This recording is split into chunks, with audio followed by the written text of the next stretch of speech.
कुछ गाड़ियां इतनी खास होती हैं कि वो फैक्ट्री में नहीं दुश्मनी में बनती हैं, और कुछ इंजन ऐसे होते हैं जो लैपटॉप से नहीं ईगो और बदला लेने की आग से ट्यून होते हैं। और ये कहानी भी एक ऐसी रेस कार की है जो BMW के गराज में नहीं पोर्श के घमंड में जन्मी थी। एक ऐसी गाड़ी जिसने हम लड़कों के दिलों में सिर्फ जगह ही नहीं बनाई, उसने हमें स्पीड का असली मतलब समझाया। एक ऐसी गाड़ी जिसने गेम को इतना आइकॉनिक बना दिया कि आज भी जब हम अपने बचपन की दोपहर को याद करते हैं तो याद आती हैं दो चीजें, एक नीड फॉर स्पीड की मोस्ट वांटेड और दूसरी वो सिल्वर बॉडी पर ब्लू फ्लेम्स वाली M3 GTR, जिसके चर्चे और किस्से अक्सर लास्ट बेंच पर सुनने को मिलते थे। लेकिन अगर तुम्हें ये लगता है कि इस कार को सिर्फ गेम के लिए बनाया गया था तो भाई बहुत गलत लगता है तुम्हें, क्योंकि BMW M3 GTR किसी डिजाइनर के सपने से नहीं एक दुश्मन के घमंड को तोड़ने के इरादे से बनाई गई थी। तो साल था 1999, अमेरिका में हो रही थी ले मैन्स रेस, एक ऐसी रेस जहां गाड़ियां 24 घंटे लगातार दौड़ती हैं जीत के लिए, और मैदान का राजा था पोर्श और उसकी 911 GT रेस कार, जिनके पास था सालों का तजुर्बा और एक ना हारने वाली इमेज। पोर्श की 911 GT कार्स हर जगह छाई हुई थी, पोडियम से लेकर न्यूज़पेपर के फ्रंट पेज तक। 1999 में BMW ने भी एंट्री की अपनी M3 E36 E46 प्लेटफॉर्म के साथ GT क्लास में, लेकिन पोर्श की 996 जनरेशन 911 GT3R ने उनकी वॉट लगा दी। BMW की उस समय की रेस कार एक मॉडिफाइड M3 थी, जिसके अंदर 3.2 लीटर का स्ट्रेट 6 इंजन था, जो पूरी कोशिश के बावजूद पोर्श के धुरंधर को छू भी नहीं पाया। पोर्श की 911 GT3R रिलायबिलिटी और पेस में आगे थी, जबकि BMW की M3 GTR को सिर्फ एक आध जीत मिली। सच तो ये था कि 2000 के सीजन में BMW ने सिर्फ एक ही रेस जीती और बाकी कई दफा पोर्श की 911 GT3R ने उसे मात दे दी। पोर्श की गाड़ियां तेज भी थी और रिलायबल भी, और ड्राइवर लाइनअप्स भी धमाकेदार, और 2000 के सीजन के एंड तक BMW की टीम फ्रस्ट्रेट हो चुकी थी। मुनिश में बैठे BMW मोटरस्पोर्ट के बॉसेस को पोर्श का GT क्लास में राज जमाना बर्दाश्त नहीं हुआ। उन्होंने सोचा अब बस और नहीं, पोर्श ने 2 सालों में BMW को जो करारी हार दी है उसका जवाब देने का टाइम आ चुका है, और इसीलिए BMW ने एक सीक्रेट वेपन प्लान किया, और यही था उस दुश्मनी का असली ब्लास्ट पॉइंट। दोनों जर्मन राइवल्स के बीच तनाव इतना बढ़ चुका था कि हवा में भी टेंशन थी।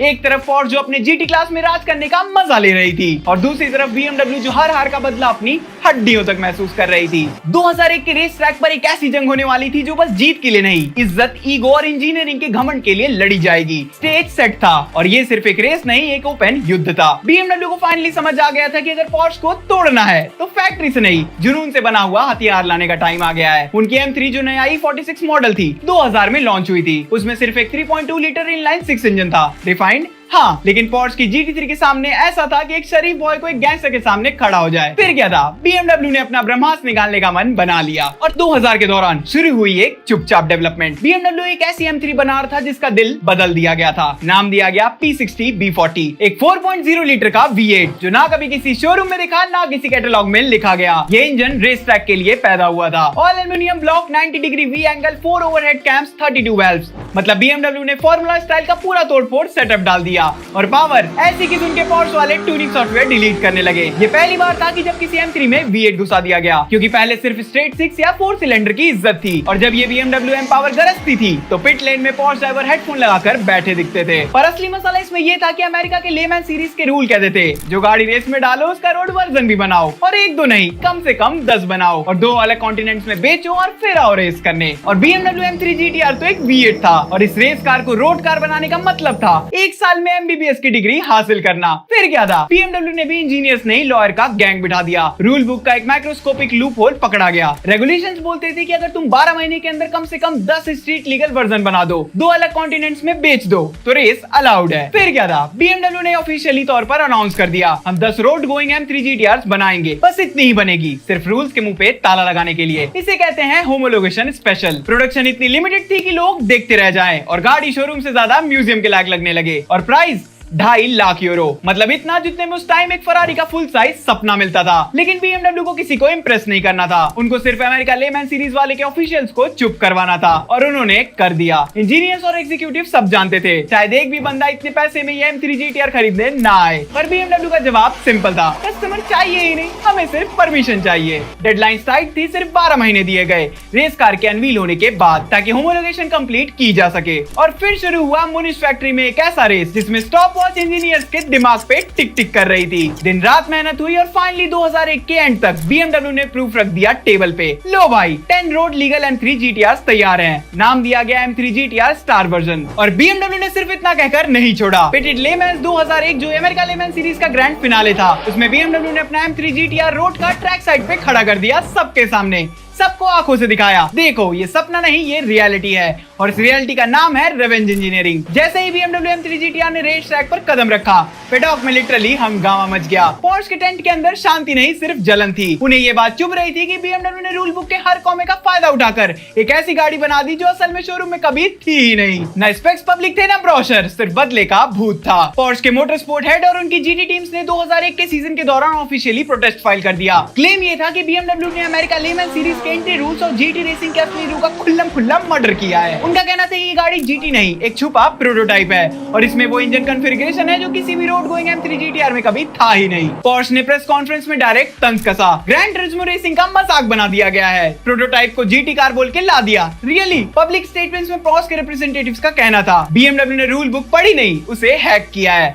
पोर्श का गुस्सा बस बन नहीं रहा था, वो संचित हो रहा था, और वो वोल्केनो तब फटा जब BMW ने ट्रैक पे जीतना शुरू किया। पर पोर्श ने चुपके से गुस्सा नहीं किया, उन्होंने FIA और अमेरिकन लेमन सीरीज के अथॉरिटी के सामने खुल्लम खुल्ली नाराजगी जता दी। पूरा वर्ल्ड सुन रहा था और पेडॉक में सब समझ गए थे ये कोई नॉर्मल रेसिंग सीजन नहीं, ये मैदाने जंग है। तो इंतजार किस बात का, चलो देख ही लेते हैं इस मैदाने जंग को। लेकिन उससे पहले अगर तुम्हें IPL का मजा डबल करना है तो एक सीक्रेट सीन जो तुम्हें जरूर पता होना चाहिए, क्योंकि मेरा सीन तो सेट है। मैं हर मैच से पहले प्रेडिक्शन वही करता हूँ, और जब रिजल्ट मैच होता है तो मजा डबल हो जाता है। सब कुछ लाइव तुम्हारे हाथों में, प्रेडिक्शन, मैच का टेंशन और अपनी टीम का सपोर्ट। लिंक कमेंट में है, प्रोमो कोड भी रेडी है। भाई अगर IPL का असली मजा लेना है तो ये सीन मिस मत करना। वैसे भी असली मजा तो तभी आता है जब चॉइस पावरफुल हो, चाहे गाड़ी हो या गेम प्रेडिक्शन। अब चलोगे भाई, मैदान जंग छूट जाएगी, क्योंकि कहानी का असली मजा तो तब शुरू हुआ जब BMW M3 GTR ने रेस ट्रैक पर आके पोर्श के सारे सपने रेत में मिला दिए। 2001 अमेरिका लेमन सीरीज, BMW ने दो फ्रंट टीम्स उतारे, BMW मोटरस्पोर्ट यूरोप से और BMW टीम PDG USA, जहां ये रेस हो रही थी, और दोनों फुल फैक्ट्री सपोर्ट के साथ। और नियत सिंपल थी, अब कोई रूल्स नहीं, अब सिर्फ बदला होगा। सीजन की शुरुआत ही धमाका थी। मार्च 2001, 12 hour of Sebring, GT racing का असली Wrestlemania, BMW versus Porsche head to head. BMW के #42 works M3 GTR drivers Jorg Muller और JJ लेतो, जो एक एक्स F1 ड्राइवर थे। क्वालिफाइंग में गाड़ी ने एक ऐसा झटका दिया कि पेडॉक हिल गया। GT क्लास में P3 स्टार्ट, रेस स्टार्ट होती है और बस 11 मिनट बाद BMW ने लीड पकड़ ली। पोर्श वाले समझ गए ये V8 कोई आम मशीन नहीं, ये तो ट्रैक पे शेर की दहाड़ है। स्ट्रेट पे गाड़ी ऐसे मिसाइल जैसे निकलती थी कि कमेंटेटर्स भी शॉक थे। पूरी रेस में BMW और पोर्श की गाड़ियां चूहे बिल्ली का खेल खेल रही थी, लेकिन लीड बार बार बदली। और फिर सर्वरिंग का फास्टेस्ट GT लैप किसने मारा? BMW M3 GTR, 2 minute 6.682 seconds. Track ने सुना इस V8 की चीख और पोर्श ने सुना अपनी हार की आहट। लेकिन एंड्योरेंस रेसिंग सिर्फ स्पीड नहीं मांगती, रिलायबिलिटी भी चाहिए। BMW की नई जन्म की मशीन थोड़ी पिट स्टॉप इशू की वजह से फंस गई और पोर्श ने लास्ट ओवर में उसका फायदा उठाकर लीड चुरा ली। रिजल्ट, पोर्श जीत गई, पर एकदम तंग दिल से। BMW M3 GTR ने डेब्यू में पोडियम ले लिया, 3rd प्लेस। पोर्श ने रेस तो जीती पर चैन खो दिया। उन्होंने समझ लिया कि अगर ये गाड़ी एक रेस तक और टिक गई तो हम गायब होने वाले हैं, और फिर वही हुआ। BMW ने अपने V8 मॉन्स्टर को और रिफाइन किया, और जब तक सीजन का 3rd राउंड आया, M3 GTR अपनी पहली GT क्लास विक्ट्री ठोक दी, और उसके बाद गेम ओवर। BMW ने एक के बाद एक लगातार 7 GT विंस क्लास अपने नाम कर लिए। पोर्श को रेस ट्रैक पर सिर्फ बैक मिरर में दिखने का मौका दिया। BMW की पावर, एरोडायनेमिक्स और फुल फैक्ट्री बैकिंग के सामने पोर्श की GT3R और उसका अपडेटेड GT3 RS का टिकना मुश्किल हो रहा था। BMW M3 GTR का हैंडलिंग इतना सर्जिकल था कि फ्रंट इंजन होने के बावजूद कॉर्नर एंट्री पे पोर्श का मुंह टेढ़ा हो जाता। पोर्श रियर इंजन होने की वजह से कुछ ट्रैक्स पर अच्छी थी, बट ब्रेकिंग, स्टेबिलिटी और कॉर्नर स्पीड में BMW उनसे आगे थी। पावर डिफरेंस, BMW का V8 50 से 70 हॉर्स पावर ज्यादा निकालता था पोर्श के फ्लैट 6 से, और स्ट्रेट से तो BMW पोर्श के बगल से ऐसे निकल जाती थी जैसे हाँ ये तो स्क्रिप्टेड रेस है, जाओ जाओ। कार्बन फाइबर पैनल, बड़ा torque band, out of corners गाड़ी रॉकेट बन जाती थी। फिर आए रेसेस, लगुना सीका, पोर्टलैंड, मिडोहियो, मोस्पोर्ट, हर जगह BMW का राज था। और जब चैंपियनशिप का फिनाले आया, Petit Le Mans at Road Atlanta, October 2001, BMW ने टाइटल्स पे हाथ रख लिया, लेकिन फिल्मी स्टाइल में। लास्ट रेट में एक डेब्यूट था। 9/11 के जस्ट वीक्स बाद टीम PDG ने अपनी 6th M3 GTR को पेंट किया, स्टार्स एंड स्ट्राइप्स लिवरी में, American flag on German monster. Bill, Boris और हांस तक तीनों ने मिलकर पेटिट लेमन्स 2001 को डोमिनेट कर दिया। फर्स्ट आवर में लीड ले ली और फिर कभी पीछे नहीं देखा। 9 घंटे 17 मिनट के बाद BMW ने फिनिश लाइन क्रॉस की, GT क्लास विनर। वो भी कोई छोटा मोटा गैप नहीं बाबू, एक पूरा का पूरा लैप आगे पोर्श और बाकी कार से। सेकंड प्लेस BMW फिर से एक लैप आगे पोर्श से, मतलब फर्स्ट और सेकंड फिनिश पोर्श कहीं भी नहीं थी। और फिर BMW ने एक तरह से सब कुछ जीत लिया, पूरी दुनिया ही जिसमें था। ड्राइवर्स, मैन्युफैक्चरर से लेकर टीम चैंपियनशिप तक, मतलब एक रेस में जो भी जीता जा सकता था BMW ने सब कुछ जीत लिया। आखिरी 6 रेसेस में पोल भी उनकी थी, विन भी उनका था।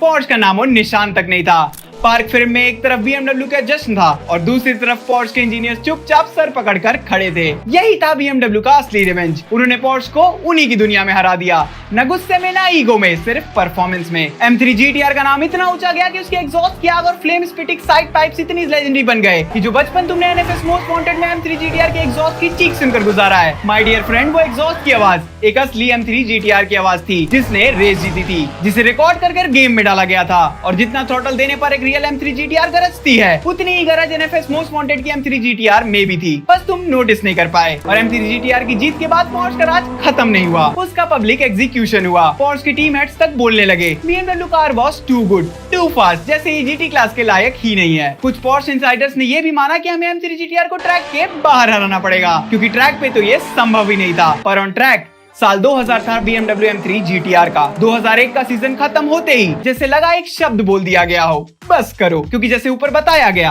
FIA ने तुरंत एक्शन लिया। नए होमोलोगेशन रूल्स लाए गए जो सीधा सीधा M3 GTR को बैन करते थे 2002 के बाद के लिए। और जब ये रूल चेंज अनाउंसमेंट आई, BMW ने एक सेकंड भी वेस्ट नहीं किया और ऑफिशियली अनाउंस कर दिया कि हम M3 GTR को अमेरिका लेमन सीरीज से विड्रॉ कर रहे हैं। ना कोई ड्रामा, ना कोई पिटीशन। सर्विंग 2002 में BMW ने एक भी गाड़ी तक नहीं भेजी, क्योंकि उन्हें समझ आ गया था कि अब ये रेसिंग नहीं, ये पॉलिटिक्स है। कहानी ये भी थी कि इनिशियली अमेरिकन लेमन सीरीज ने एक ऑफर दिया था BMW को, अगर तुम सॉफ्ट प्रोडक्शन कार नहीं बना सकते तो अगले सीजन में तुम्हारे V8 पे 5% छोटी एयर रिस्ट्रिक्शन लगा देंगे या 15 kg का एक्स्ट्रा वेट पेनल्टी दे देंगे। और ये लोग BMW को असलियत में ये कहना चाहते थे कि गाड़ी को जिंदा रखो, लेकिन तोड़ के। बेसिकली BMW को परफॉर्मेंस हैंडीकैप के साथ रेस करने का ऑप्शन दिया गया। उन्हें पता था ये कोई नॉर्मल न्यूट्रल डिसीजन नहीं है, ये पोर्श का बनाया हुआ प्रेशर है और ऐसी क्रिपल कंडीशन में उनकी कार का कॉम्पिटिटिव रहना इम्पॉसिबल था। फाइनेंशियली भी सस्टेन करना मुश्किल था और BMW वैसी टीम नहीं थी जो किसी की कंडीशन पर अपना मॉन्स्टर घुमाए। तो 2001 के एंड पे BMW ने ऑफिशियली डिक्लेयर कर दिया, हमारा हो गया, हम चलते हैं। आयरनी, जो गाड़ी सबसे तेज थी, सबसे आइकॉनिक थी और जिसने पोर्श को उन्हीं के गेम में हराया, उसी को इस रेस से निकाल दिया गया। BMW M3 GTR को उसकी जीत की सजा मिली और मोटर स्पोर्ट्स हिस्ट्री में एक और ऐसा नाम जोड़ा गया उन मॉन्स्टर का, जिनको बैन करना पड़ा क्योंकि वो टू गुड थे। रेसिंग वर्ल्ड में कहते हैं revenge is best serve on race track, और 2001 में तो पोर्श को BMW से रेस ट्रैक वाली रेवेंज का टेस्ट मिल चुका था, वो भी फुल थ्रॉटल पे। लेकिन बैन के बाद पोर्श का बदला पूरा हुआ, क्योंकि 2002 के GT क्लास में फिर से उनका कंट्रोल वापस आ चुका था। M3 GTR हमेशा के लिए कहानी बन चुकी थी और अगर देखा जाए तो ये वीडियो यहाँ एंड हो सकती है। लेकिन मेरे दोस्त, अगर तुम ये वीडियो यहाँ तक देख ली है, इतना सब्र है तुम में, तो शायद तुम्हारे दिमाग में एक सवाल हमेशा उठता रहेगा, क्या पोर्श ने कभी M3 GTR को रेस में फेस टू फेस सीधा हराया था? हाँ, हराया था। सर्वरिंग 2001 जैसा ओपन रेस जीता था उन्होंने, वहाँ BMW थर्ड आई थी और पोर्श ने लीड होल्ड कर दी थी और शायद सीजन के दूसरे राउंड तक कुछ जगह पोर्श ऊपर दिखाई दी। लेकिन जैसे ही BMW ने मोमेंटम पकड़ा, M3 GTR के सामने किसी भी पोर्श का टिकना मुश्किल हो गया। मिड सीजन के बाद पोर्श के पास सिर्फ एक ही उम्मीद थी, शायद BMW की गाड़ी टूट जाए, शायद कोई मैकेनिकल फेलियर हो जाए, क्योंकि पेस में उनके पास कोई जवाब नहीं था। तो सच ये है, पोर्श का सो कॉल्ड रिवेंज किसी ग्लोरियस ट्रैक बैटल का रिजल्ट नहीं था, वो एक ऑफ ट्रैक कॉन्स्पिरेसी थी। BMW के मॉन्स्टर को रेस ट्रैक से नहीं, रेगुलेशन के केज में डाला गया। एक ही सीजन दिया गया, उसके बाद बैन, लॉक, साइलेंस। लेकिन लोग आज भी पूछते हैं कौन जीता था 2001 में? आंसर सिंपल है, BMW। ट्रैक पे टाइम पे तमाशा करके, और ऐसा मजा फिर कभी रेस ट्रैक पर दोबारा देखने को नहीं मिला।